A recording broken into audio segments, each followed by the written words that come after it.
السلام علیکم ورحمۃ اللہ وبرکاتہ۔ صبح بخیر زندگی۔ نبی کریم صلی اللہ علیہ وآلہ وسلم نے ارشاد فرمایا کہ اے عمر رضی اللہ تعالیٰ عنہ، اگر مجھے لوگوں کے سست ہو جانے کا ڈر نہ ہو تو میں تمہیں یہ بات کہوں کہ اس خبر کو جا کر گلی بازاروں میں بتا دو اور 4 اشخاص کے جنت میں جانے کی گواہی دے دو کہ انہیں جنت میں جانے سے کوئی شے نہیں روک سکتی۔ حضرت عمر رضی اللہ تعالیٰ عنہ نے عرض کی کہ حضور کون کون؟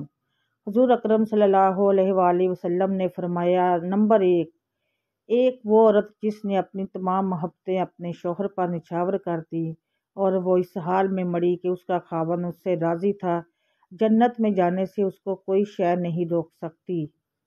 نمبر 2، دوسرا وہ شخص جس کے بچے زیادہ ہوں، ذرائع آمدنی تھوڑے ہوں، لیکن اس نے اپنے بچوں کے پیٹ میں کبھی حرام کا لقمہ نہیں جانے دیا ہو، قیامت کے دن اس کو بھی جنت میں جانے سے کوئی شے نہیں روک سکتی۔ نمبر 3، تیسرا وہ شخص جو اپنے والدین کے ساتھ حسن سلوک کرے اور اس کے والدین اس پر خوش ہوں اور اس پر راضی ہو جائیں۔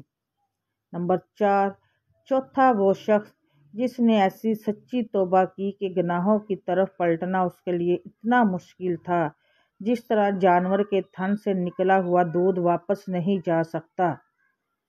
ماں باپ کی خدمت کرنے والا، ماں باپ کو راضی کرنے والا واقعی خوش نصیب ہے، اور بدبخت ہے جو اس شرف سے محروم رہ جاتے ہیں۔ اپنے ماں باپ کا ادب احترام کریں۔ ماں کے پیروں تلے جنت ہے تو باپ اس جنت کی کنجی ہے۔